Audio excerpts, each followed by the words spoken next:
MacDaniel. I'm a mortgage agent in the city. I work for a company called Dominion Lending Centers, and really my specialty is looking to provide as much education as possible. My aim is to never try to sell you anything, just help you make a more informed and guided decision whenever you want to look to buy, sell, or invest in real estate. Really looking forward to an exciting next. Thanks, Mac. Okay. Oh, no problem at all. Do that. So I'm Shamar. I work with Sean and Bonner here. I think you have to turn that on. That mic's not on. It's in the bottom. You have to hold it. Technical difficulty. There we go. Hi, so my name is Shamar. I work with Sean and Bonner here with the Bozrite Group. And I'm fairly new, but I've been having instruction learning from these two experienced guys here. So I've been loving every minute. Outstanding. Yeah, thank you. Okay, gentlemen. So where do we want to start? Do we want to talk about the current market? What's on the top of everyone's mind? I feel that'll be a good place to start. Yeah. To see, because everybody's probably asking, when is it a great time to buy? So I'll kick it to Sean. The great time to buy is always yesterday. With that being said, the way the current market is right now, everyone's aware that interest rates are going to be, dropping or being paused. So everyone's actively trying to get into the market before the frenzy happens. So I always suggest to prepare yourself, do your checklist, know your numbers, and find that home that that you could afford. You never want to stretch yourself thin or be house poor.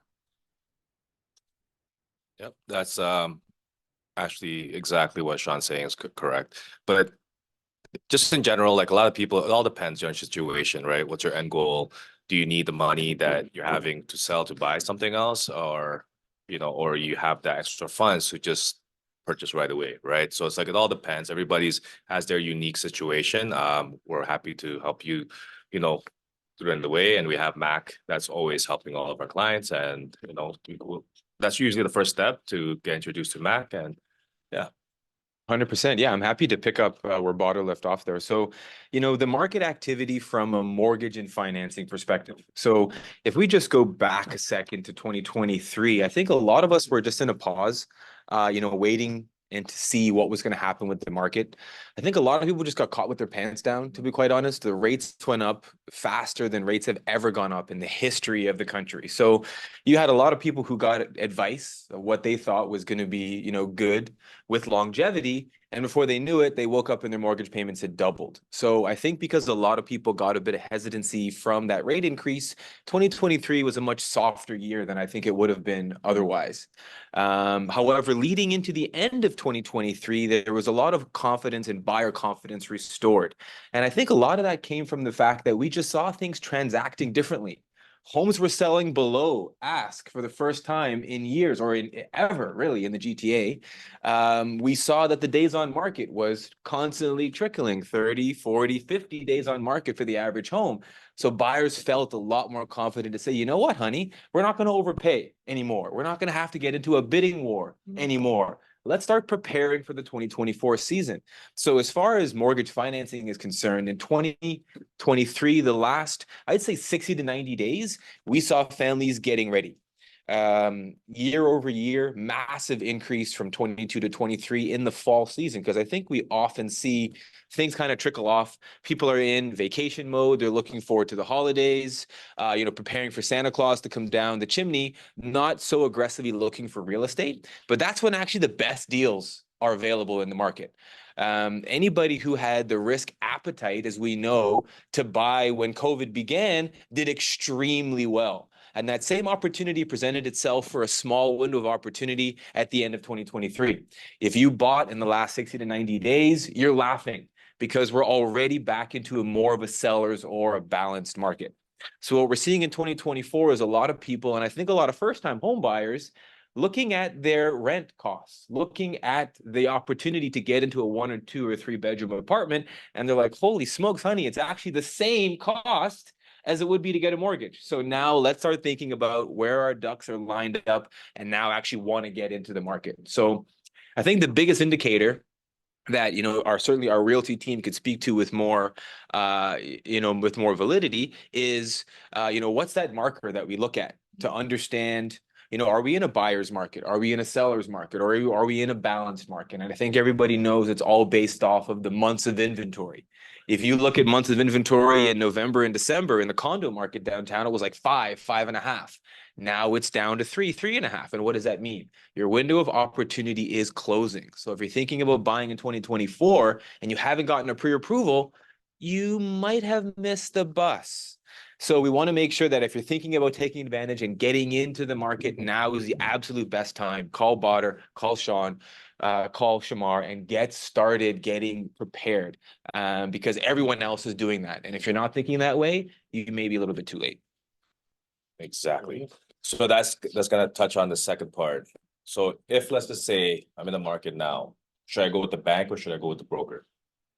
Like, what do you think? Yeah, you know what? Traditionally, in a market where rates are super low and it's easy to qualify, the mindset around needing a broker diminishes. Because, hey, if I can walk into TD and get everything that I'm supposed to get, and rate is not as top of mind because they're low and sexy, then you don't think you need a mortgage broker as much. Because our number one strategy and our value is not so much giving you the best rates while we do have access to that solution. It's about the strategy and the advice.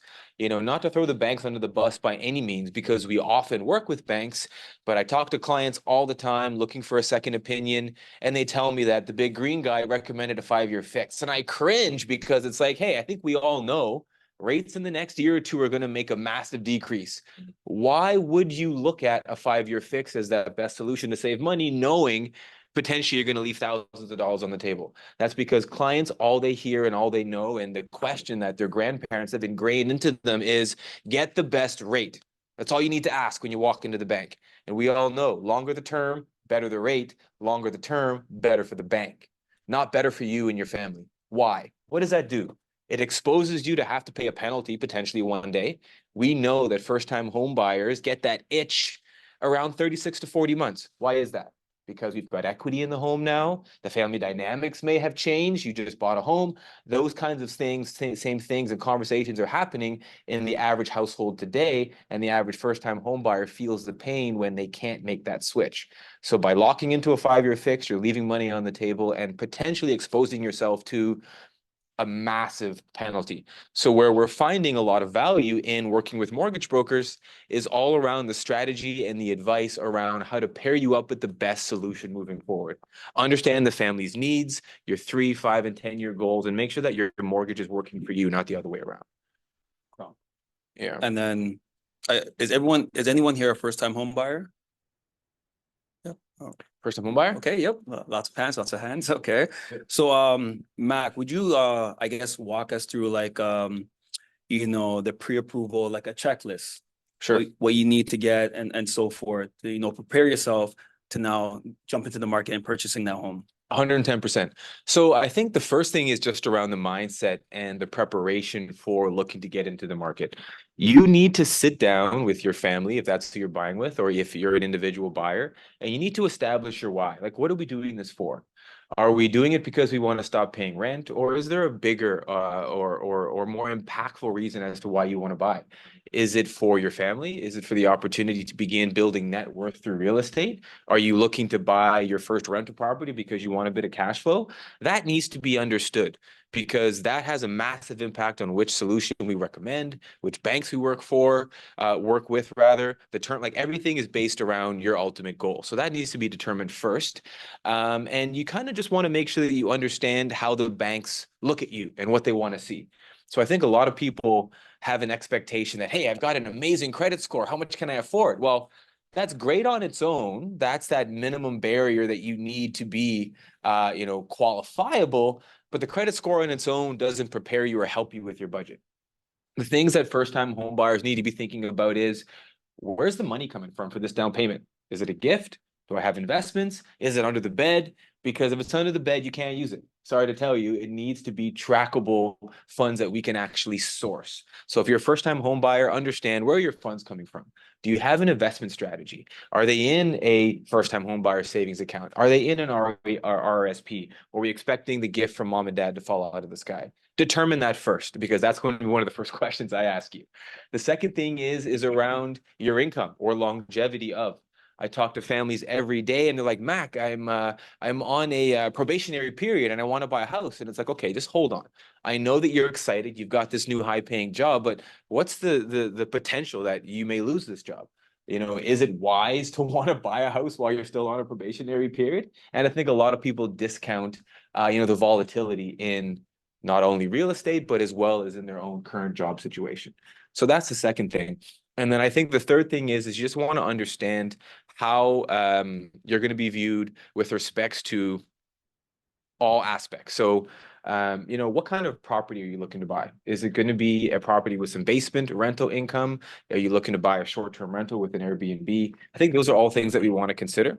But ultimately, the pre-approval process is relatively brisk and easy. Once you connect with us and my team, we really just want to understand a few elements, down payment, income, what's the reason for this property, and then we can present you with a pretty effective shopping budget. Yeah. Yeah, because like just to touch on what Max said, and also like we also don't want to push you guys, right? Especially for some home buyers, you guys are already scared. You guys don't know what's happening. You probably hear all the horror stories. The whole point of us is just we're trying to make sure that we're planning for your future, right? So it's going to be, if it doesn't work this time, maybe we could do this option and then look into it the next like year or two. You know what I mean? Like some people do that. They wait off for a little bit, get a little bit more savings, or put their money, start investing in the RSPs or something like that, where the end goal is to help you financially for the future, not just here it is and then you're screwed, right? That's basically what it is. Just to add on to the end of that comment, and I think very well said, I think where a lot of first-time home buyers fall short is because they say, you know what, honey, we're going to buy when we're ready. Let's say you're 30 years old and you're saying, hey, I'm going to buy when I'm ready. Well, not to discount your current strategy, but you're 30 and you haven't been able to buy a house yet. Why is that? Often it's not because your income. Often it's not because of your situation. It's because you haven't held yourself accountable to whatever savings or investment strategy you believe is necessary to get into a home. So what we can do with our team and our vetted partners is hold you accountable, introduce you to someone who's going to be able to hold your feet to the fire, if you will, to make sure that once you say, hey, I'm putting $700 a month in a TFSA, that actually happens. And we can see the trajectory on the way for you to getting enough money for the down payment. So if you're thinking that you want to buy a home and you're not quite ready yet, the time to get a pre-approval, the time to begin the conversation is now. We can then coach you over the next 6, 12, or 18 months, or whatever that looks like, so that at the end of that period, you actually do have the ability to purchase a home, and it's not just a pie in the sky idea. Is there like different mortgage financing options, like first-time home buyer, grants? Is there other options than just going through that whole process? Yeah, I think one of the things that I could present around some really successful solutions that we're seeing right now for first-time home buyers is a program that actually allows you to augment and improve your down payment.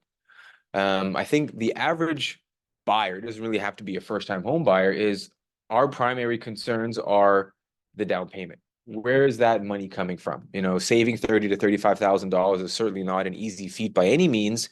But once you get to that milestone, often buyers look around and realize it's still not enough.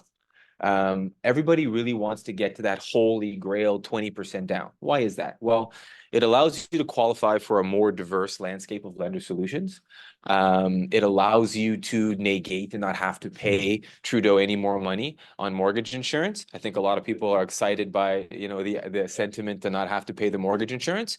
So then people end up waiting a lot longer. And now that 10 to 15% savings is now, holy smokes, home values have doubled and you're still trickling away. So there's one program in particular that I've helped at least a dozen families in the last 6 months, whereas if you have 5% down, we can maximize your down payment all the way to 20%.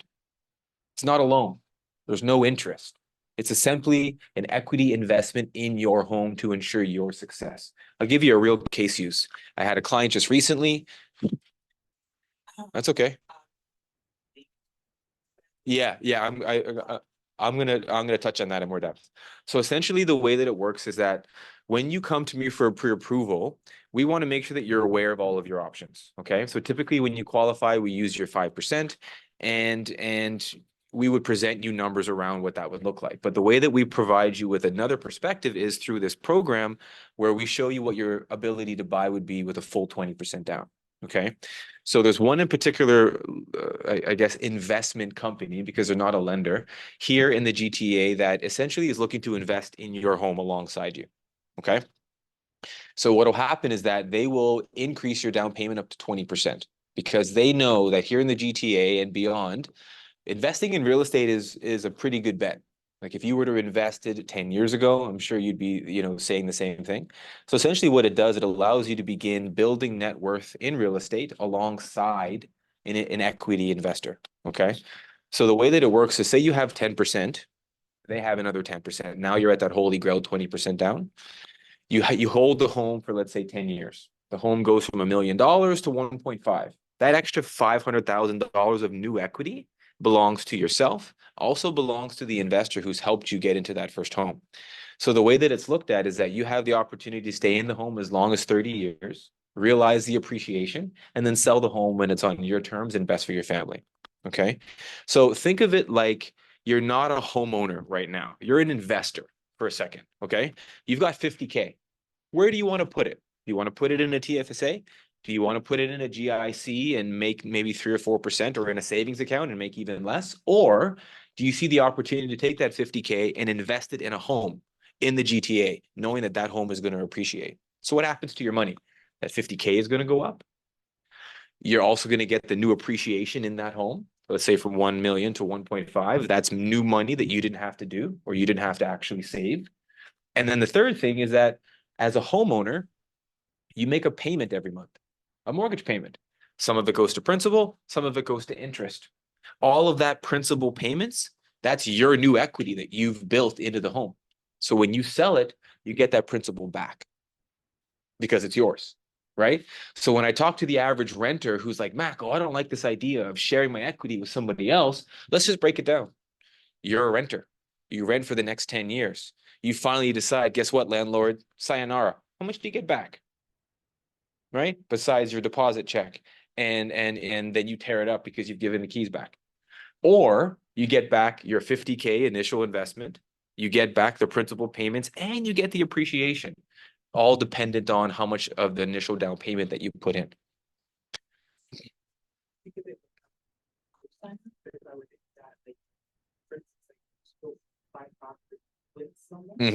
So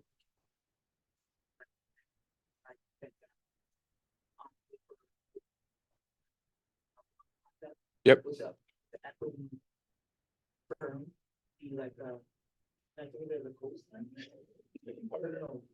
Probably like a part of it. Yeah, it's like a co-ownership investor. Yeah. Yeah, so basically what Matt was saying is like, Yep. they would help you out, match it, what you have, right? But then you have all the rights. But when you do end up selling, it's split. It's like kind of like, instead of you trying to find your friend or whatever. Yeah. Bingo. Exactly. That's a great way of putting it. Yeah. That's an outstanding way of putting it. Yeah. No, that's actually a very educated question. Yeah, 100%. There's two primary hurdles that this solution allows you to overcome. The first, down payment, we've touched on. The second is credit. So because you're now having 20% down, you no longer have to qualify under that small little box the insurers want you to fit in. So now if your credit has been blemished, you're okay, because there's solutions for you, lenders that will allow for that. Versus the bank with 5% down, it has to be 650 and above. Don't come talk to me otherwise. Whereas we have lots of clients in 550 to 650 range who have money, have blemishes, and can now buy a home. Like as an example, I had a family just recently that had just finished paying off a consumer proposal. Okay.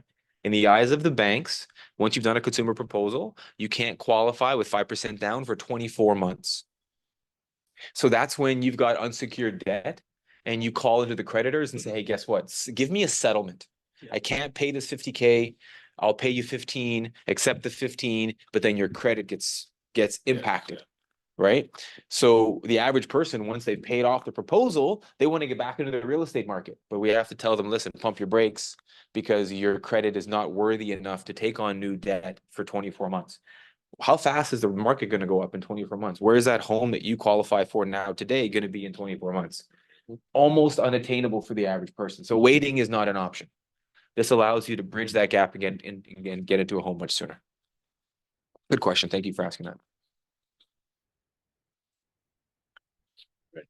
So yeah, so just now we're back to the way how the market is with a couple of case studies that we've been seeing based on 2023, like Max said earlier, back in November till like I would say early January, that's when a lot of people are paying less, right?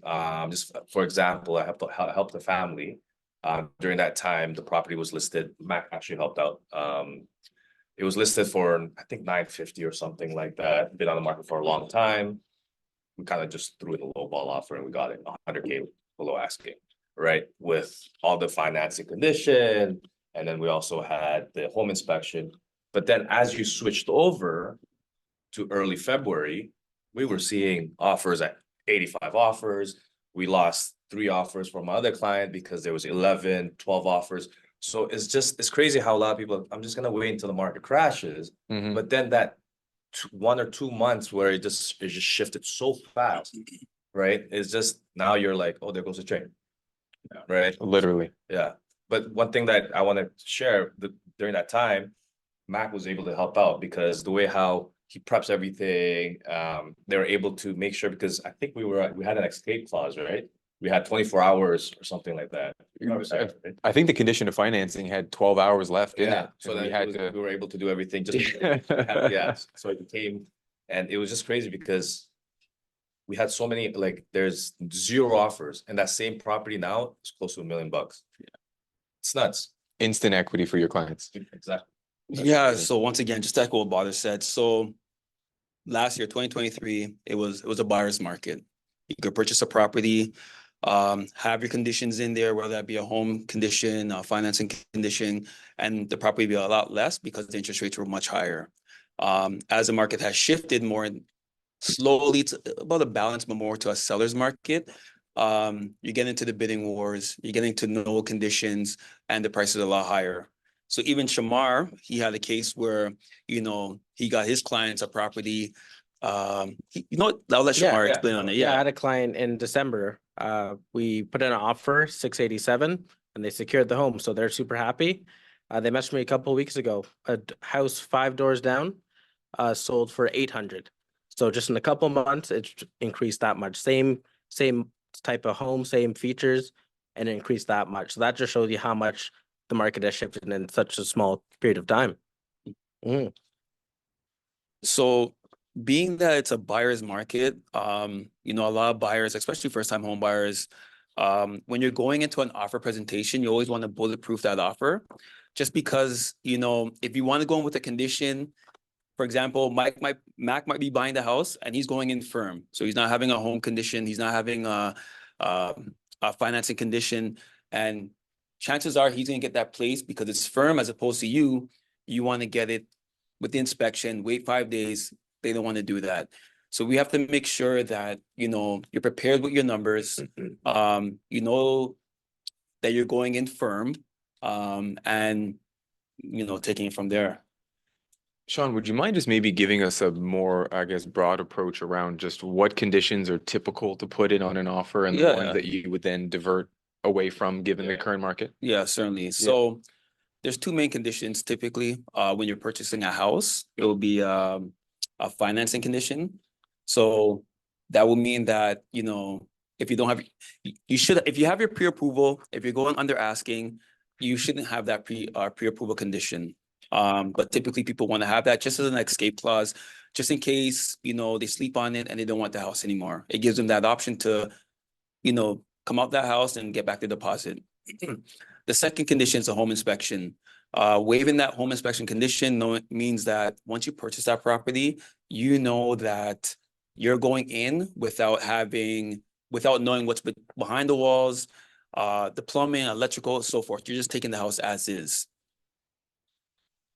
Yeah, I just want to add to that, but once you start bulletproofing it, there's ways around it, right? Mhm. So let's just say right now with the seller's market, let's say they have an offer night, right? Let's say Thursday. So this is Tuesday. So what you want to do now is if you really like the property to bulletproof it and you still want to do the home inspection, definitely do it on a Wednesday. Go book a home inspection, get it pre-done. So then at least when you put in the offer, you can be like, you know what? I'm gonna get rid of this home inspection because I already done it the day before. And leading towards the offer night, you want to make sure you talk to your mortgage agent. Be like, Mhm. Mac, listen, this is I always say this, your barfing number where you're just sick to your stomach that this is it, right? So like have the conversation, be like, hey, what's my number that it's a complete no-no, right? And then Mac will be able to like help you out. What's the number, this and that. So at least when you go in, you're going in firm knowing that you're not going to get screwed over later on, right? Just to make sure.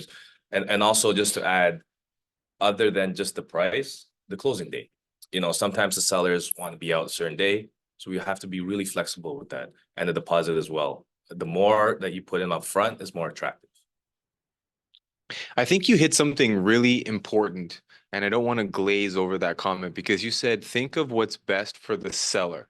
And I think a lot of buyers, and I think a lot of just anyone in the industry, we're so laser focused on the person buying the home that I find that often the needs of the sellers almost get given a backseat or not as given as much attention as they should. At the end of the day, there's two people that are moving here, right? So thinking about what's best in it for them is going to give you the opportunity and the upper hand when you're making your offer because you're thinking about what's in their best interest, not always ours. Exactly. And yeah, you have a question? Sure. And then I was just going to say with respects to just preparation before the offer night. So what we want to do is we want to make sure that you understand your numbers. Like I think when you're making an offer with your realtor partner, you can't be expected to make an educated decision without having a clear understanding of your numbers so that if you enter into a negotiation, you understand how that's going to change. Often I feel like families are laser focused on the purchase price and like, you know what, I can't spend $1 over 800, but you don't buy a purchase price. Your monthly payment is what you're taking on. That's what needs to be really, really well understood. And without having an understanding of how that's going to change, if you do need to up it to 810, then you can't confidently make an offer back, and you definitely can't confidently make a firm offer in the marketplace without understanding your numbers. The way that we ensure our families are successful is not just focusing on the mortgage payment, but building out a budget so they know condo fees, property taxes, heating costs, insurance. Like, what is this first-time home buyer going to be responsible for when they close? And the mortgage payment is just the start of it. So we want to make sure that you're educated and that you can make that informed decision when the time is right. Yeah. And I've seen the template that you provided one of our clients, and it's actually pretty awesome. So it kind of give you an idea of, okay, if I spent $950, what does it look like? You know, so what I like about it is you give kind of the higher amount, you know, because it doesn't always mean it's gonna be that price, but at least they know like this is like your like the expensive part of it. You know what I mean? Yeah, like yeah. It's on the higher amount. So 100%, 100%. Yeah, absolutely. Yeah, you had a question, Philip? Yes, you made excellent point. Well, you made you're saying that if you want to waive the home inspection, you will go in before offer night. Yeah. I think that's genius. Yeah, it's just to make sure, like, at least you know that what you know, right? So how would you disguise that from the seller that you're actually doing a home inspection? So before you- that's where we kind of step into because we've done it before. Sometimes you win, sometimes you don't, but it's $500, right? It does help you in the long run because at least you're no longer worried. But all you gotta do is the same thing as a showing. You just gotta let them know that, hey, can I do a home inspection showing? It's gonna take about 2.5 hours or whatnot, and then they most likely will do it. And what tends to happen is the sellers, the agents will be like, okay, we'll let you in. However, you have to give us that home inspection or report when you're done. It's good because now we're kind of helping each other out, right? So but at least they let you in. This 2.5 hours just for yourself. It's kind of going to deter the showings from the other people, you know what I mean? So that time is just for you guys. So in return, they might just come back and be like, hey, can you guys give that? We just go ahead and do it, right? Because at least now you know you're going in for, right? So- You love the place. So that's industry standards, or that's just Well, what that's just you an and idea, your like- team? Yeah, that's just an idea that we always like recommend people to do, right? Okay. Yeah, Really neat, yeah. learn something new today. Can I ask you a question too, so don't give away all of your tried and true secrets by any means, but what are some of the additional frill items or frill things that you do with your offer that maybe set you apart from the competition? I've heard other realtors maybe send in a handwritten letter, a picture of their kids, solve a story. I've done that. Like, what's the thing that you do to set yourself apart? To be honest, I just build a rapport with the agent, yeah. I'm just straight up, I'm just like, hey, man, like, this is the situation, this is enough. I don't wanna waste your time, you know, just to chat. At the end of the day, we're trying, like you said, right, we're trying to help people, right? There's two people, there's actually four, there's sellers and us. And it's better to collaborate with the other agent, so then both of our clients could be happy. You know what I mean? That's the goal, right? If they. I think like what I was mentioning, I think building that rapport with the agent, also finding out what's the seller's why. Having that human to human conversation, always trying to find with the other agent, like what they like, you know, what's their interest, just to see if you can collaborate with that. Oh, like basketball too, and just talk about that, right? So it's like, you become more top of mind now when the offer is in, it's like, oh yeah, I know Sean. We've talked many times, he likes the Raptors, etc. So, I think with in the past, the family photos, the dogs, that does work, but because the price is so high now, they just want the best offer and the highest price. It's very difficult to, go that route. I have a question. Why do the sellers care who's going, if they're making the money? Like, why is that such a thing where you have to sell your clients to the seller? Well, because you may not have the highest offer. Bother may have a higher offer than me, but because I have a family and a dog and you like our photo, you might just go with us because you want to help out the first time home buyer as opposed to bother, he's just an investor when they rent out the house and doesn't really care for it. Yeah, I'll add to that. One of my clients did that actually. I had a photo. I remember offer night. It was just back in the days when you actually have to line up and it was offers and I couldn't get the printer working, so it was like a big photo that I showed it, I presented it to the sellers. And it's because it's an older lady, she's had that property since her parents. So she took ours, even though we didn't have the highest amount, because she saw that the family support this family and she was motivated. So it all depends with the sellers, right? It might work, may not. Some people don't even care. You know what I mean? So it's, at the end of the day, it's like, it does, these type of things do work. But it's just like what Sean says, something solid, right? But yeah. Yeah, I love it. I think the only thing I would add to that, and just maybe to piggyback on your question as well, is because I think a lot of people, they get the warm and fuzzies when they think about their home, they think of all the memories that they made, the Christmases they had. And if they can essentially pass the baton over to another family that's gonna also have that same care for the property and not bulldoze it and build another home. I think that's something that they want to make sure that they can present to you. So, we had amazing memories. We would love for you to continue where we left off versus, like you said, an investor who's going to potentially scrap it or do things a bit different. Yeah. Yes. Just want to quickly know, how long typically does, a home inspection take? Not just like physically doing it, but writing up the report, because I never thought to do it like the day before.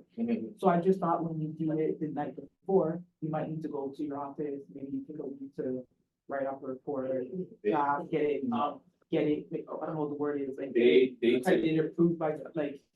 So what they would do is typically they'll give you like a summary and a big, like, so they'll do it the same day, they give you the summary same day, but the detail on following day. So they're probably gonna outline probably the 5 to 10 major costs of it. So like the roof, the windows, the HVAC, the plumbing, the electrical. Those are the, Mold?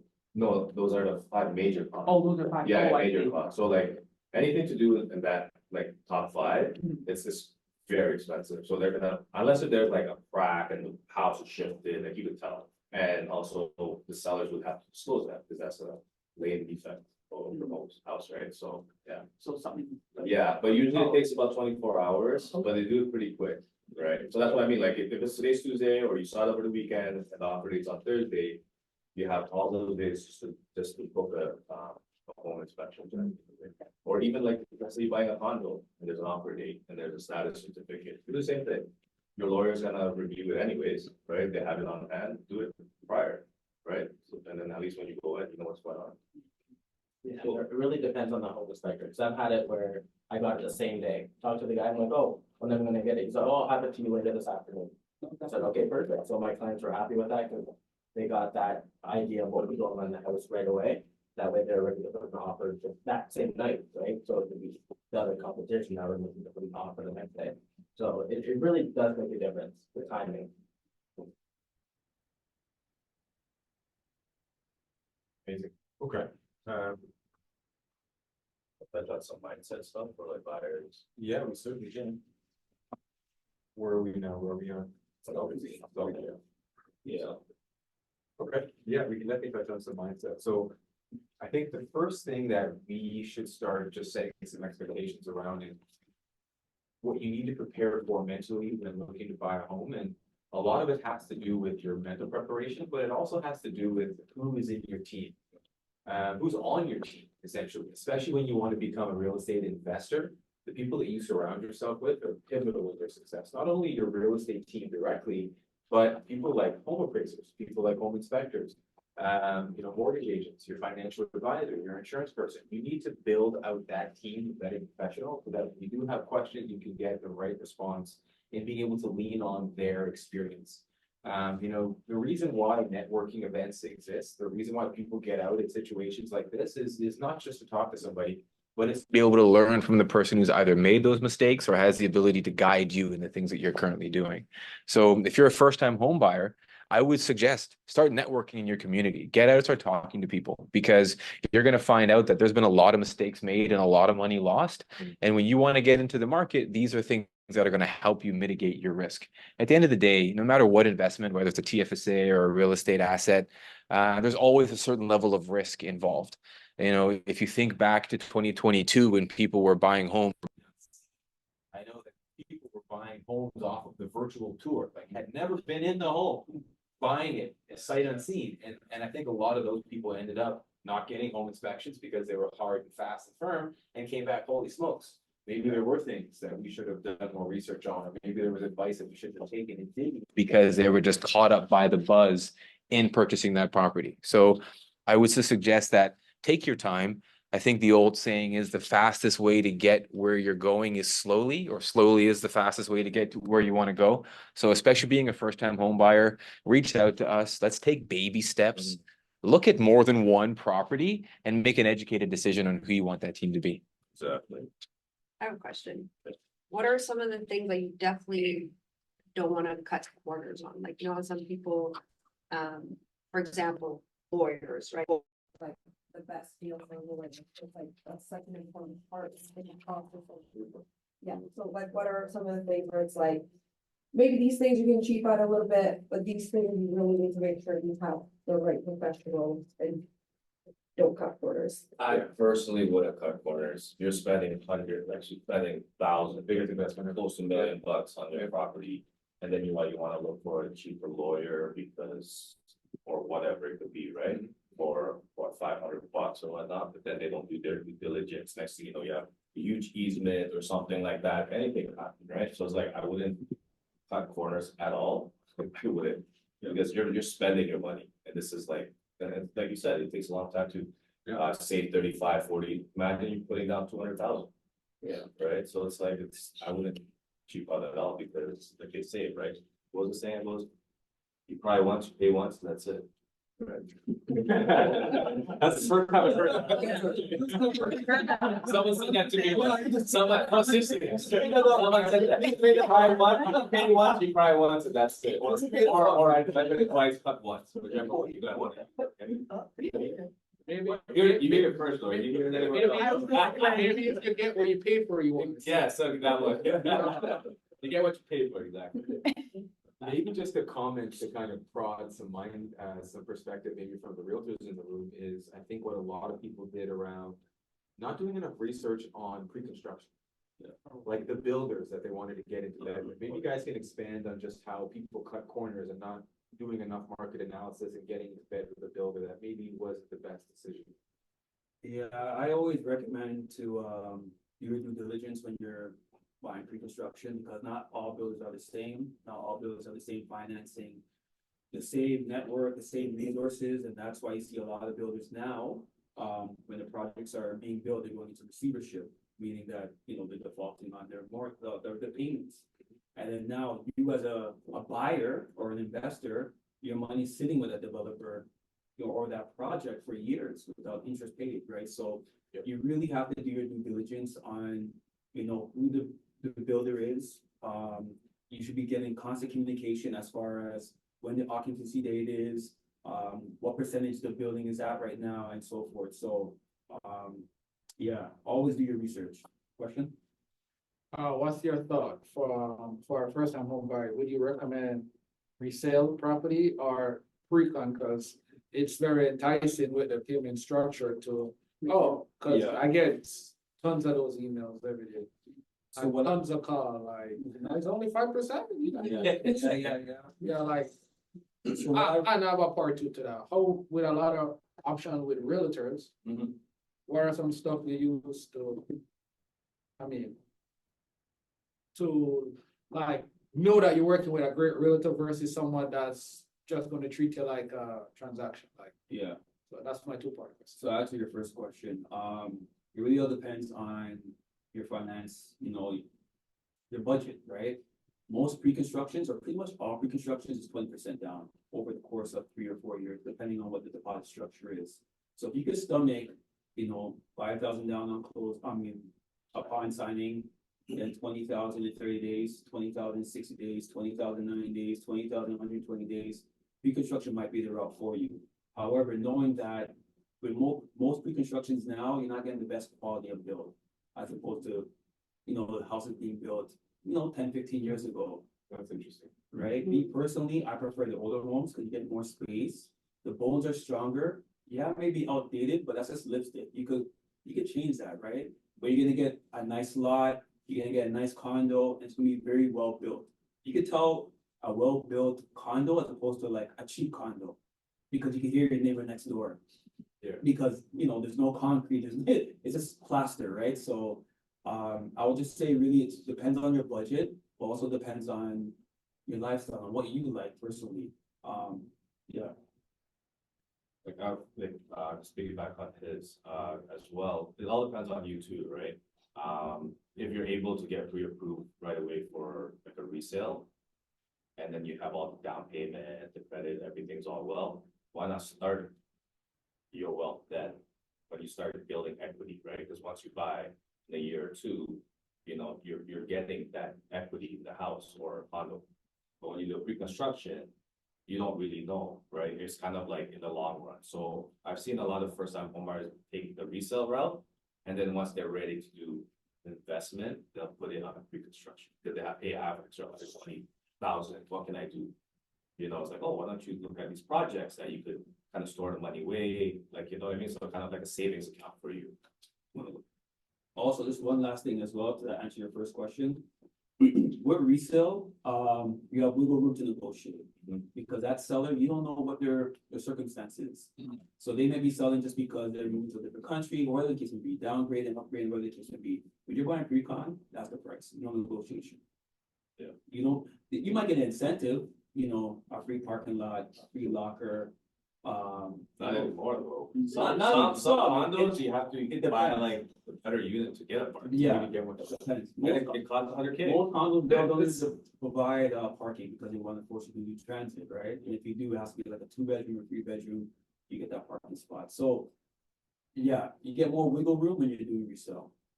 If you want to answer the second question. Just want to just say one thing about pre-construction where I know how you protect your clients and some of the things you look for. And I think what a lot of people discount when they're looking to buy pre-construction is that you need to look through what's called the builder adjustments. Yes. And you're going to notice that things may not be capped. Developmental fees might go to the roof. Yeah. Park levies, like I talked to a client just recently, it said nothing about park levies and the adjustments outside of to be determined, and it was a $13,000 cost at closing. If you're a first-time home buyer, as you mentioned, can't you stomach unforeseen costs? Do you have fallback just sitting there to come up with 20K that wasn't projected?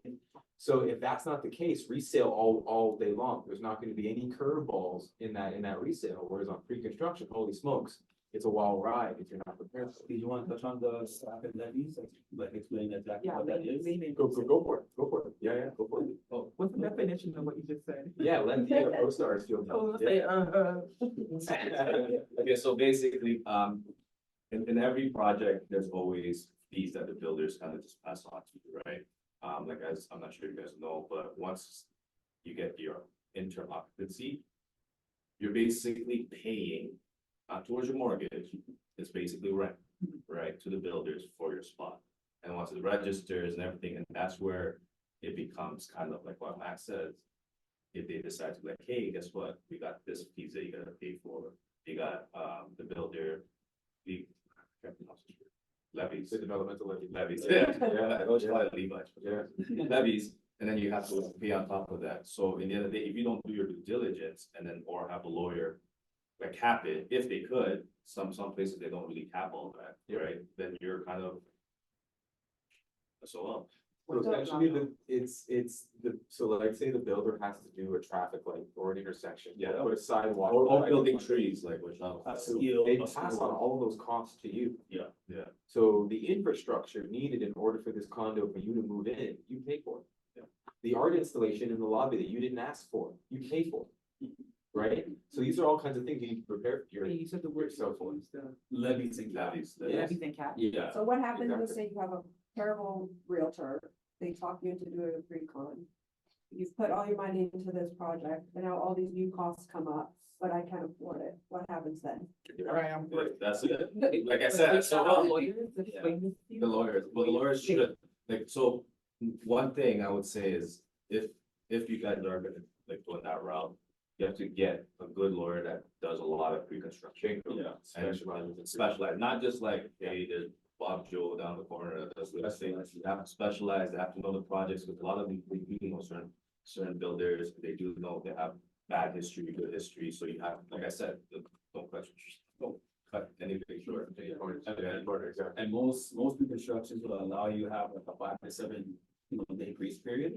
So when you sign that contract and you provide to the lawyer, he or she will be able to tell you, okay, well, this development is capped at $10,000. Or the levy is at, $15,000. That means that when you purchase it, you're not going more than that. It's only gonna go up to 10,000, and that is it. Yeah. So. I think that's one of the, reasons why I would say you rebuild, because you doesn't have any of those. Yeah, exactly. You know what There's you're getting. there's a lot of unforeseen costs for pre-construction, so especially when the closing date comes, you're hit with all these bills, like Mac was mentioning, the tree, the sidewalk, the fire station, the police station, you're like, whoa. And The gas meter, all of that stuff you pay for. everybody's paying, Yeah. everyone pays into that. Yeah. And that's all part of your total costs. But pre-construction is not all doom and gloom. Yeah, Let's it not all make it depends on- sound like it all it is, depends on it the is buildings. negative. Yeah. Up until People make out like abandoned Yes. pre-construction. They didn't even need to close the property up until 2022 when things got crazy. People would just buy and then sell on assignment and make 30, 40, 50% markup. Like just imagine you put down 20%, which is 120K on average, and you make a 3 or 4 times gain in the next 3 or 4 years. All you gotta do is park money in real estate in itself. It was a foolproof strategy until the market went on a bit of a topsy-turvy. So a lot of opportunity in pre-construction. It's not just high cost. And what an assignment is, it's pretty much you're not closing on that property. So by the pre-construction, 3 to 4 months, 2 months prior to closing, you're selling that contract that you signed to somebody else, and they're absorbing that contract and they're closing on the property. So you're not getting a mortgage and you're not just closing on that property. So that's what an assignment is. I've heard a lot of things, like horror stories about pre-construction and how people are scrambling towards the closing date to get that reassigned to somebody else. Mhm. What are typically the things that you need to look out for? Of course, your budget and knowing like, you know, what installment of payments, but what are the most common reasons why people are scrambling to reassign it to somebody else? And also I had another question about, I had to write it down, 1 second. Okay, so That's the first. Sorry, I didn't want to forget this one. Ladies first. So to answer your first question, I think a lot of people are scrambling because the reason why when you buy that pre-construction, you can't close, meaning that you can't qualify for a mortgage. Your credit may have dropped, your income doesn't, suffice. So, because when you're buying pre-construction, you just need to have the funds. So you just like need to have that $140,000. You don't need a mortgage then. So for 3 years, you're just paying. But then now once it's time to close and you're going to Mac, and Mac's like, whoa, you don't qualify for this. Then you're like, you have to try to sell it. So that's selling it on that side. So that's one of the main reasons why. So what happens? So I've invested all of my money. I put down like, let's say 100K at this point, and I don't qualify for the mortgage. What happens when the closing date comes? And I don't qualify.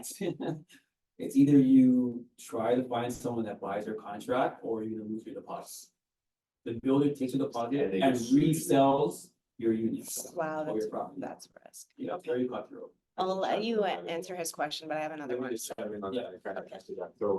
think one of the other reasons why you'll find that people are scrambling at the close is because when they bought the property, they never intended to close on it. Know full well that they don't have the ability to qualify and the builder did not require a pre-approval. Yeah. Okay, so it's almost predatory in some instances from a builder's perspective where they know there's gonna be a certain percentage of people who are gonna give us their money and don't qualify. It's just the nature of the beast. So because they never had the intention to qualify or to close, they simply can't. Okay, Wow. so what we're finding a lot of people are doing now, if the property is still valued at or above what you paid for it, is they close it with a lender that doesn't require qualification. A lender that has high priced interest rates, high priced fees, and you would simply close it so you don't discount, so you don't default rather, and then you would try to sell it as fast as possible with the Both Rate Group to try to get your money back out of the property. And oftentimes they're selling at a loss because the market has shifted since then. Yeah. So your deposit simply gets lost by the wayside. Wow. Yeah. Like I said, it all depends, right? Because you're kind of putting this money in hopes that the market will be crazy in 5-6 years, but you don't know. But if you buy resale, you kind of already locked in there for 3-4 years, whatnot. So you're already going into this, ride anyways, instead of just hoping, hey, I hope the market is still worth $1,600 a square. Yeah. Right?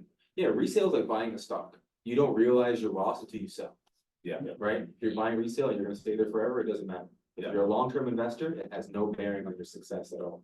But with pre-construction, you need to think of it right now. If let's say you were to buy a pre-construction unit in the downtown core, the question you would want to ask these guys is, what's the dollar per square foot on resale for the same unit? How far does resale need to catch up to meet where I'm already buying the future value on this condo? And if it doesn't make sense, like there's some units downtown that are 50% higher than the market is on resale, right? So it's like the market better hurry up and match my resale, match my current value, or else I will be able to close on this project. Yeah. So you need to understand, hey, is it even feasible for it to go up enough for it to make sense? Second question, your second question. No, the second question. Your second question is. Okay, so I have another question on top of that. Okay, one. so Okay, your but the second question was, as a consumer, how do you separate good realtors from bad realtors? What are some checklists to know whether or not that person You is the kind right of, person? so I've been on both sides, right? Prior to this, like I've witnessed my parents getting screwed over. You kind of could tell by the first initial visit. Like, are they listening to you, right? Are they looking for your best interest? Or are they just saying, sorry, what's your name? Philip. Philip. Hey, Philip, you want to go look at this place? Oh, you like it? You want to buy it? Hurry up and buy it. What about this one? We have 2 more. Let's check it out, yo. Instead of you like walking in there, like, educating you, whatnot. Just give it a try. Meet somebody and be like, go with like 5 showings or something, right? And then be like, I don't know, think about it. See their reaction. They're like, no problem. Let me know how it goes, whatever, blah, blah. Or be like, oh, okay.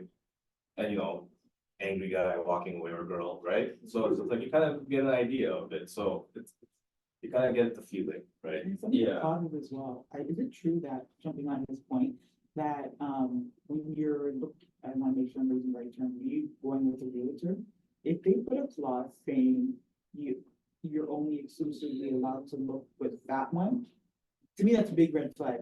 And I think Yeah, so I'm gonna do both. So for example, like, let's say you guys don't like me, why would I make you guys sign a contract? You know how awkward our showings will be? You guys will probably hate every property that you guys like. They think it naturally without Right, knowing so it's better, like- 'cause a lot of my friends who graduated, they said they didn't know that when they were looking with realtors. I'm saying, I've heard they that. could, I'm like, wait, what? Yeah, I Yeah. would Say that, I've heard that. Yeah. My friend had this. I would say just more just being like, we want to make this, if you're purchasing your first home or even your second and third, it's always a stressful process, right?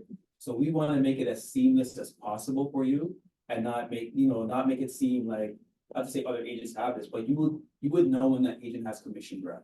Or just, it's just a transaction. Yeah. Nice to meet you, keep it moving. We're walking through the steps, you're meeting Mac, we're helping you through the process, answering all your questions, your texts, etc. Meeting your family, meeting our family, come to a dance. We're hanging out. We become friends after a while, right? Most of my friends have, gained throughout the years is because they were customers at first. Yeah. Right? So I think that, like I mentioned, just make it stress-free as possible, give a white glove service, and like Father said, just like when you go to a house, this is not it. It's not it. But when you want, you have that same feeling with an agent. It's the same feeling. And like, for us, I know it's like, it'll be bad to say this, but we don't personally make you sign a buyer rep.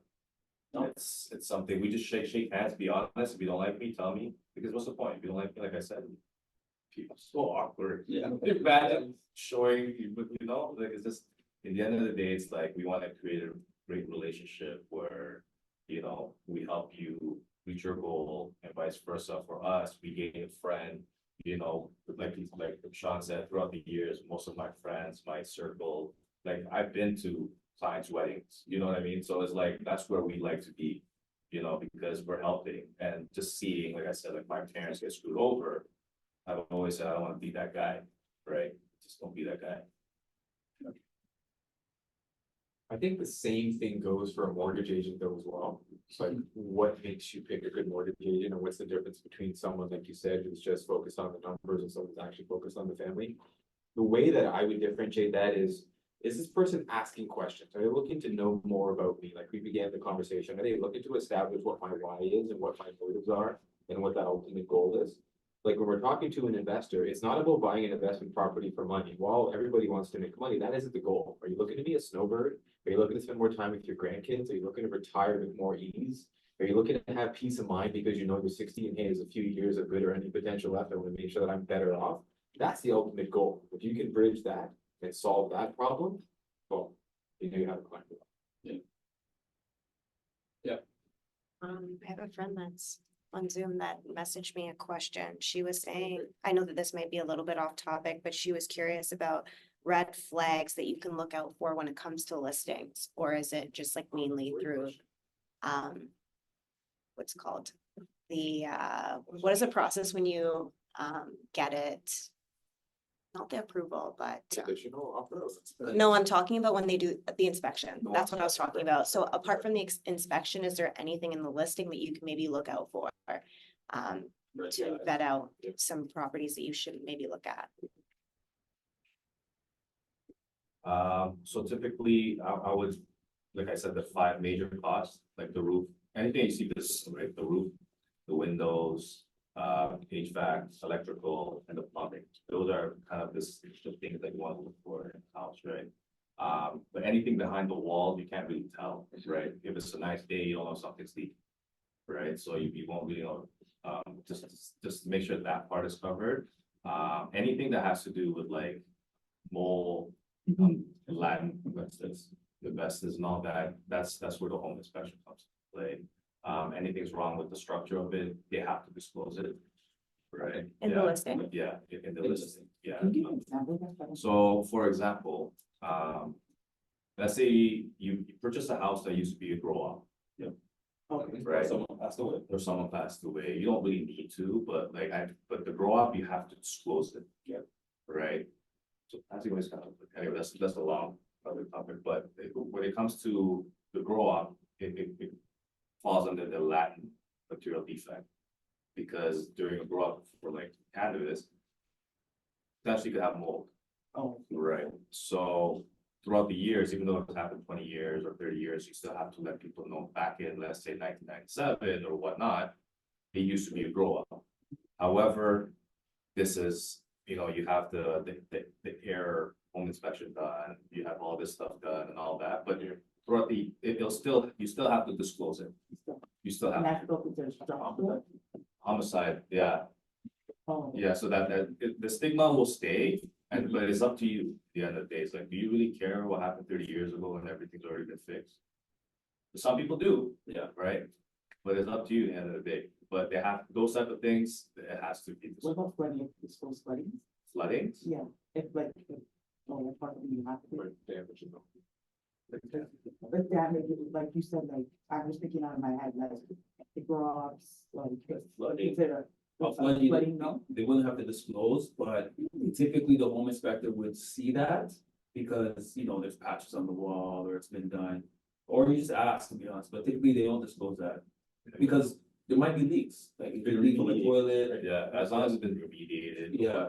But those are, Sorry, what about a crack foundation? Do they have to? yeah, that's where like the home inspection, if it's like Oh, really, really bad, I forgot, I was reading it the other day, I think it's certain centimeters, Yeah. something like that. So what if you waive the inspection? Yeah, Because you're one out of 85 offers. yeah, And you accept it and you went firm and then you inherit the home and you're like, holy smoke.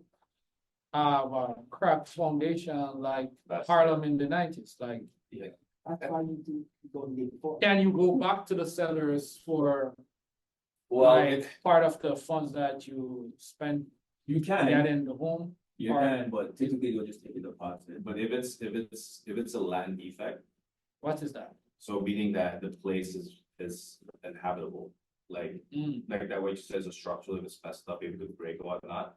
If they knew about it and they didn't disclose it, because you have to sign a disclosure knowing the fact that he used to be like a grow up or whatever. If they don't sign that or they don't provide you that, then that could be later on, it could be like, hey, no one really told us that this place, the house is shifted or cracked. And that would be like lawyer stuff that you have to talk to, but like with all the other things, it's yeah, home inspection. Yeah. Back to your question that your friend asked you to comment on. Not so much, in my opinion, something that you would see with a listing that would draw a red flag, but just questions that you need to ask to get clear answers to. And the one that I've seen a lot of families come up against and have been stuck with a massive bill is not asking if there's been any renovations to the property, okay? Prime example, client bought a townhouse basement that has that massive hole in the middle, okay? The previous owners decided to have their uncle come in and put a beam. No permits, no questions asked, took out the pole, put a beam. 2 years later, they wanted to make some changes, so they had the city come in and do the inspection. And they said, oh, 2 years ago, you guys had a pole here, and now there's a beam. Guess what you need to do? You need to call an engineer. You need to have it done correctly and by code by the city. That's all up to you to pay. Because you didn't ask the right questions to determine whether or not that was done and have the prior owners have it actually done correctly before the sale. That happens to a lot of people when they make changes, they get caught with their pants down. Holy smokes, none of this work was done with a permit, especially the basement. Guess what? That's all your responsibility. That's a hefty bill. So you wouldn't know, but you need to know to ask the right question. Yeah. Sometimes though in the listing, the agent will tell you, so where do they use for the basement? It's to your discretion, use it to your, retrofit to your own discretion pretty much. So knowing that it's not permitted, but if you do buy the house, if something is wrong, that is on you. By an agent. Yeah. That's a big one. I have a question. I know I'm going all over the place. It's from my notes that I wanted to ask.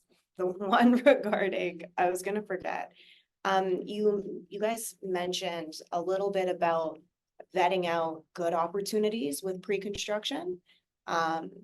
You mentioned, maybe going with a realtor that has experience with pre-construction.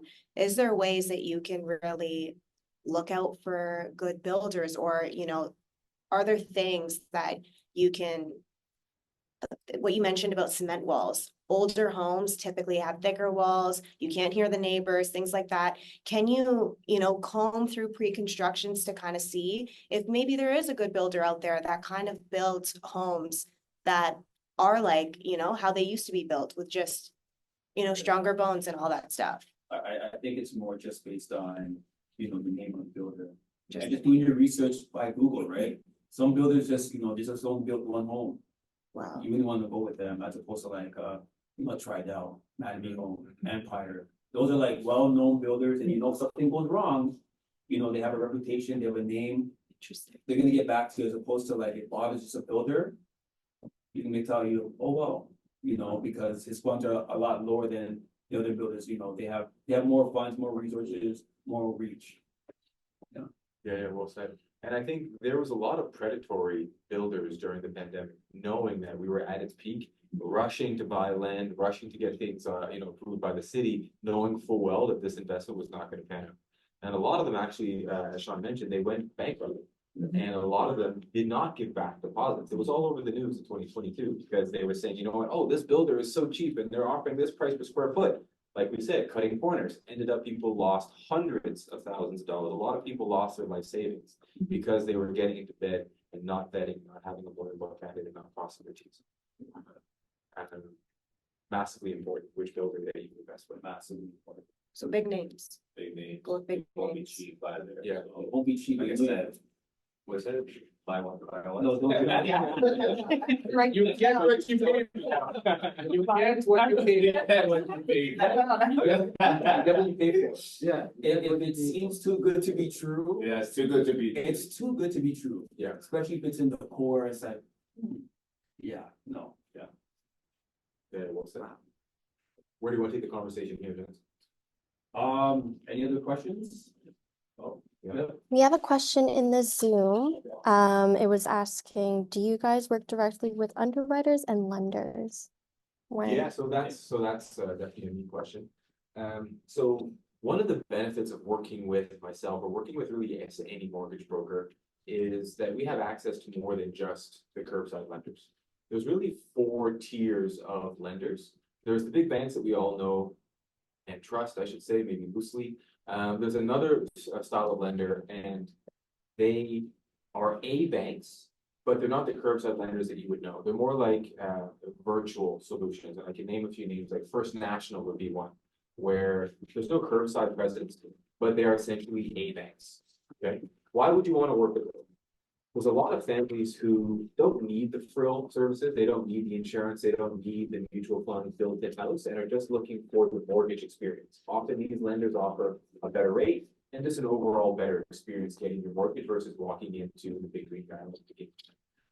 Outside of that is it's called the B lenders, or an alternative lender, where the minimum threshold is 20% down, but there's a lot of benefits.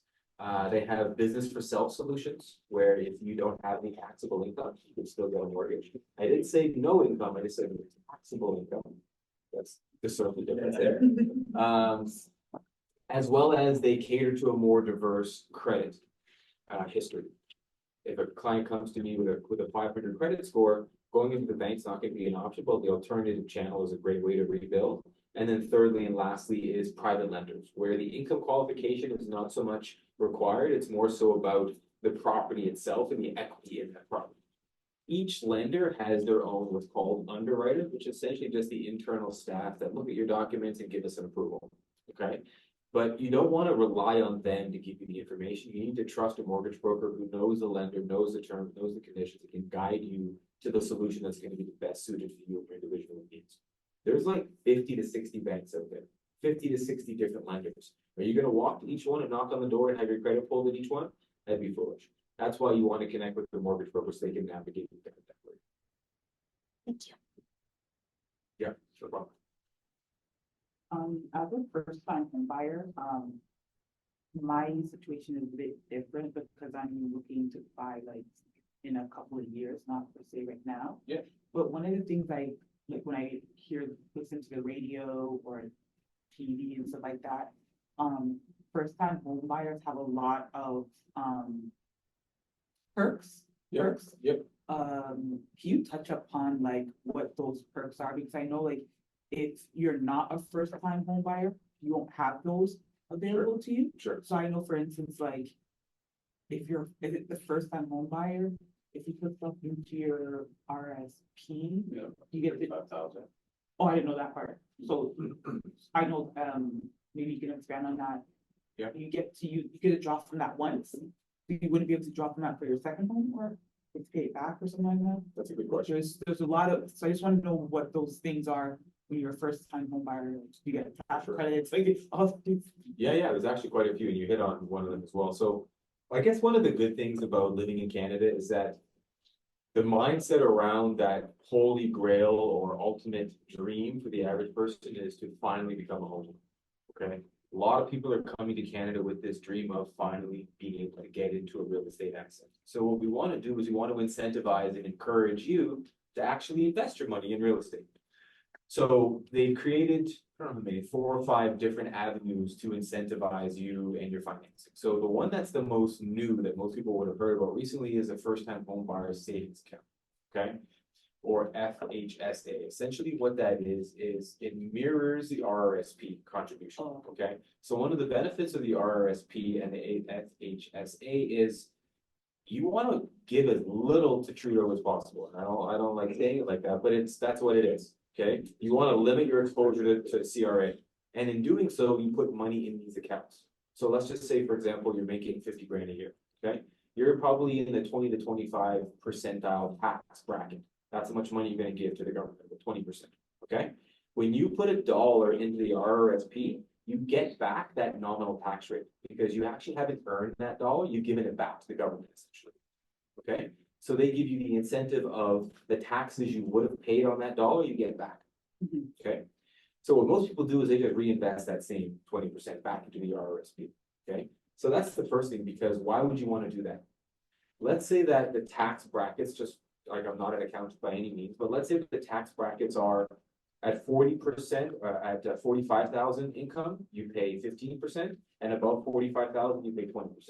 Well, we would all want to get down to 15%. How do you do that? Lower the amount of money that you're taxed, okay? Lower your income. So by putting that $5,000 into your RRSP, lowers your tax bracket and actually ends up, well, just putting it in the RRSP or putting it in the first time home buyer savings account, it lowers your tax bracket. So you actually get more money back. The less you make on paper, the more incentive there is to get your money back, okay?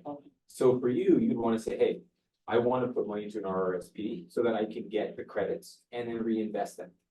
Okay, so up to $35,000, you can pull out of the RRSP tax-free. Okay, to use it towards your first home. The reason why I say tax-free is because if you're not using it to purchase your first home, there's a clawback. So we gave you the incentive of that extra 20% to put the money in. But if it isn't used towards the home when it's pulled out, they say, well, you didn't actually use it the way you were supposed to, and you didn't wait until you were old and gray. We're going to pull our 20% back. We're going to actually tax you the way that you should have been taxed. Okay.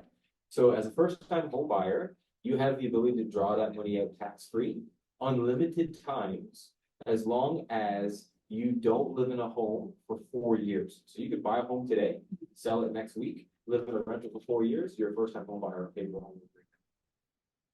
Okay, so the benefit around the RRSP can be, I guess, cyclical in that respect, but the FHSA is the exact same style of tax sheltering to a limit of $40,000. So now you got 35, now you've got 40, you've got $75,000 that you all got through incentives and through tax credits. Okay. The other one is land transfer tax rebate. So in Toronto, there's a double land transfer tax. Toronto's a bit greedy. If you were to buy anywhere else in Ontario outside of Toronto, you get $4,400 off of your land transfer tax. So if you bought in Mississauga, for example, $500,000 condo, you pay about $10,000 in land transfer tax. They give you a $4,000 credit that you realize immediately on closing. If it's Toronto, they give you $8,800, double of that. You just get that the one time. You see $8,800 because you get two as a discount off of the tax that you owe the government. So in Toronto, there's a double land transfer tax, a municipal and a provincial. Okay, so whereas in the rest of the Ontario, there's just the one. So because Toronto charges you twice, they have to credit you twice as well. I think that's fair. No, right? And then the last one is, like, as you mentioned, there's actually a GST credit. So it's a $10,000 credit, and don't confuse the two. It's not a $10,000 refund. It's a $10,000 credit that gives you about $1,500 when you do your taxes next year. So first time home buyers rebate, FHSA, land transfer tax, and the tax credit. Those are the big ones that everyone's doing. Oh, okay. Yeah. Did that answer? Yeah. Anything else about first time home buyers? I guess high level, oh, yeah. Down payment is an issue. So Mark, you're the mortgage guy, so what ways have you been helping families like really structure that down payment? What's your message? What's the, you don't have to give away your industry secrets, but like somebody trying to get to that $75,000, like what ways would you, or how would you approach it basically?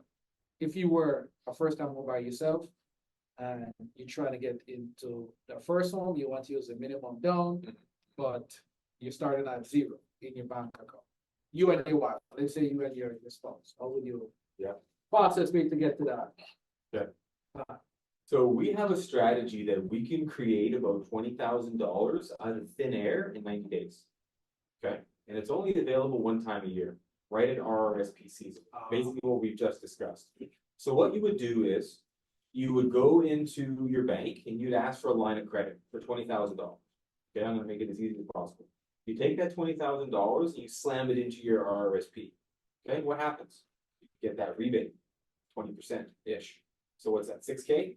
So 6K cash comes out at tax time. Beautiful. 6K goes down, pay the line of credit down, now it's at 14. Okay, when you go and buy your house, there's a mortgage solution that allows for up to 3% cash back. Okay, let's say you buy a $500,000 home. Let's just say, for argument's sake, it's a $480,000 mortgage, whatever that is. You would get back 3% of that 480 in cash at closing. So what's that, an extra 13,000-ish? So that $13,000 that you get back at closing as a part of the cash back goes back to repay off the remainder of that debt sitting at the big green guy. So now you just move money around. You got a $6,000 rebate, you got a $14,000 cash back, that's $20,000. You've paid off all of that debt, and then $20,000 is used towards the debt payment.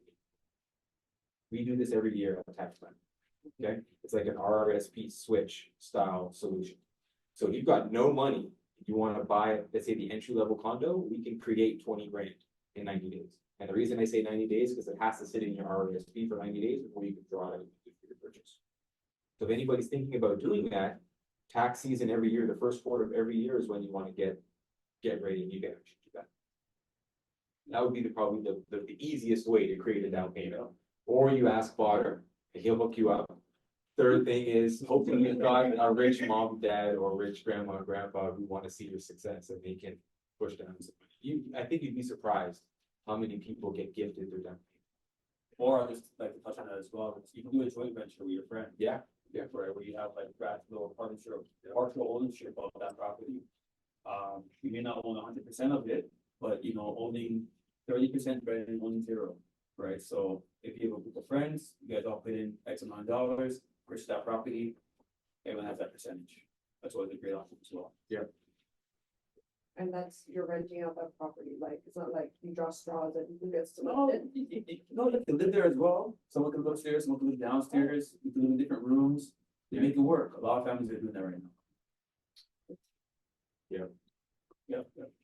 We have a question in the Zoom, for Mac's strategy. Could you relay what the method might be called? It's not that it's necessarily coined.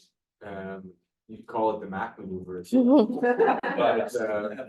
But essentially, I call it just like a down payment boost program, like an RRSP contribution boost program. If you don't have the opportunity to get money from a line of credit, you can just say, hey, mom and dad, give me 20K for the time being.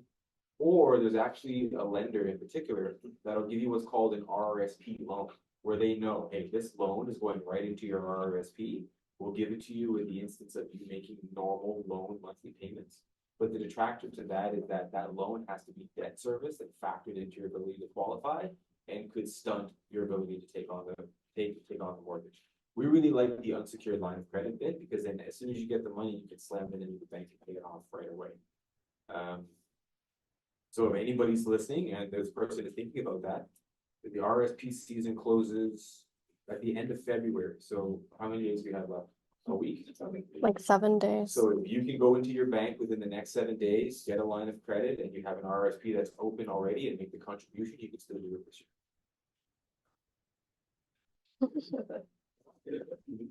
Yeah, so I have two questions, vastly different. So when I'm thinking about like a first time property, the location is like the number one thing that I think of, like where?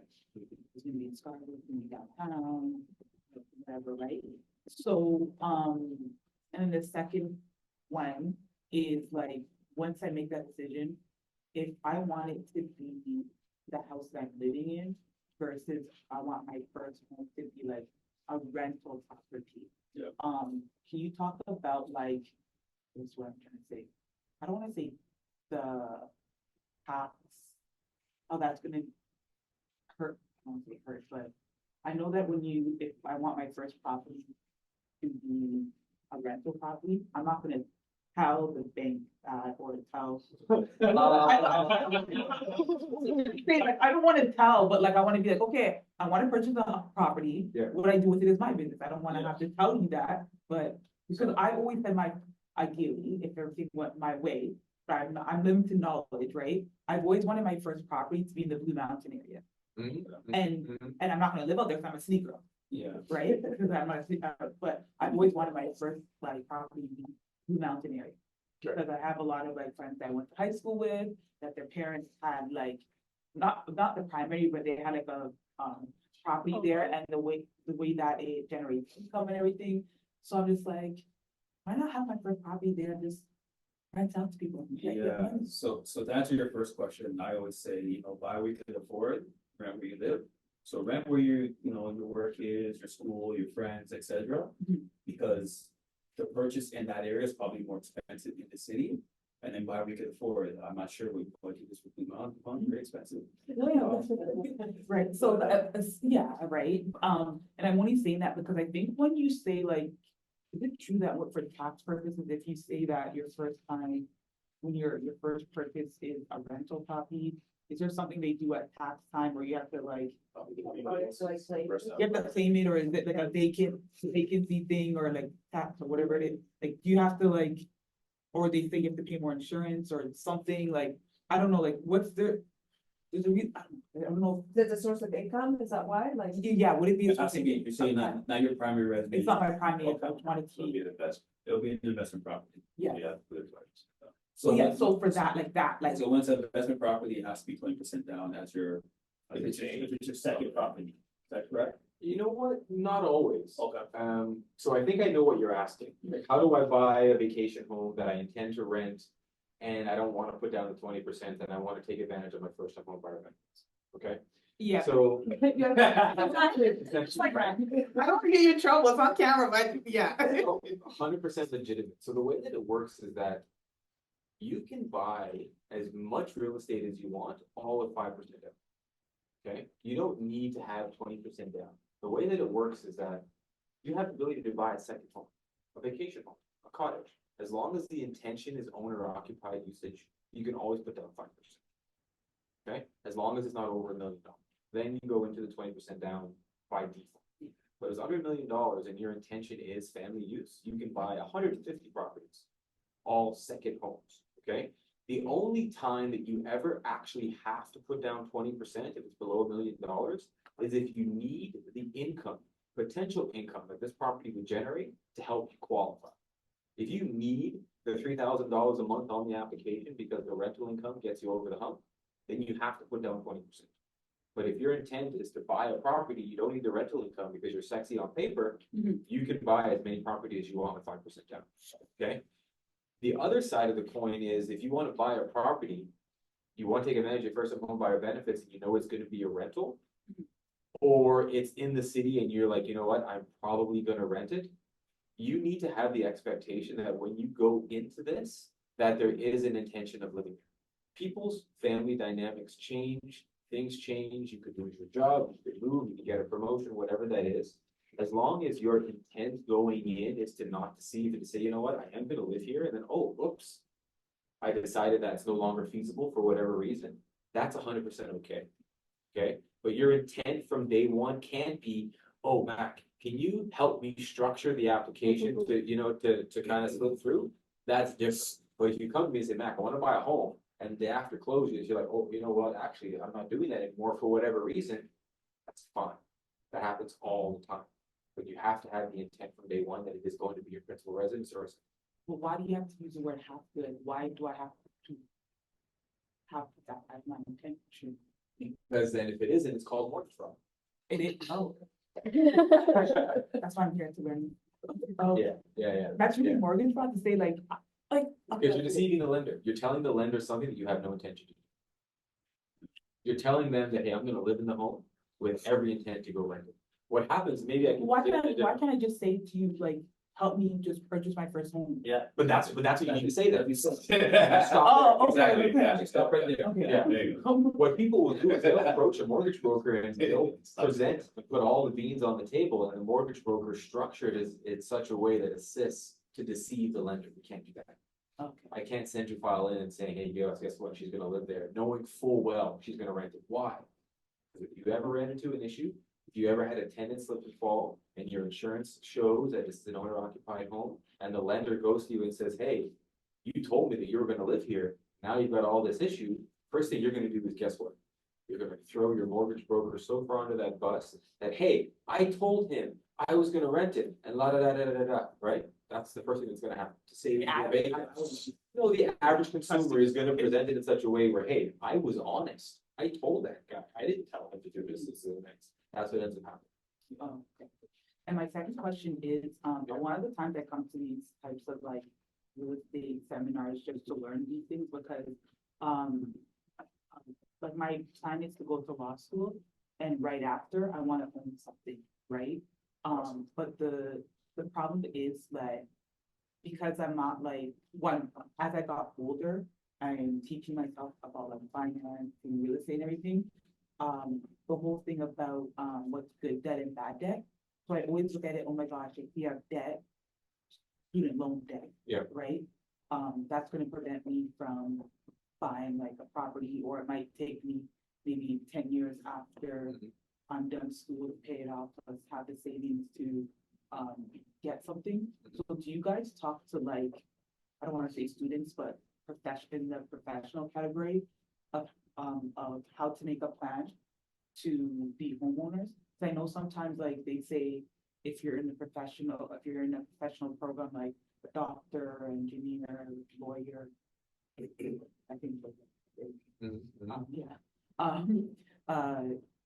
the banks look at you as like kind of attractive things.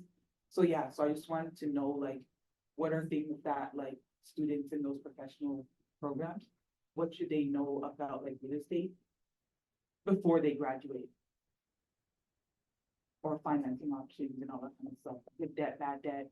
That's the thing that's looming over my head, my student debt. Student loan.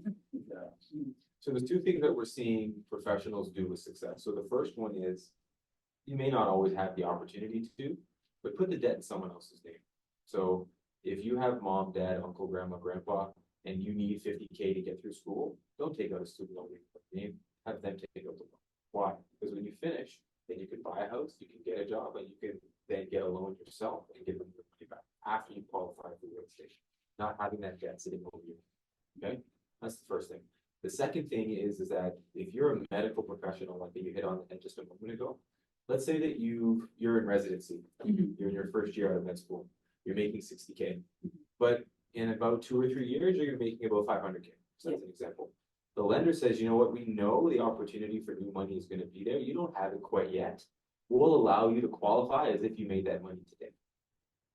So we just take this big, beautiful round number and we act like it's your income today. And we can actually have you buy a house with money that you don't really knowing that the money is going to be there very soon. So anything medical, veterinarian, there's a massive list. Yeah. But if you're gonna be rich one day, they allow you to Professional, the use that doctor, money today. doctor, lawyer, veterinarian. No, like that's a medical professionals program.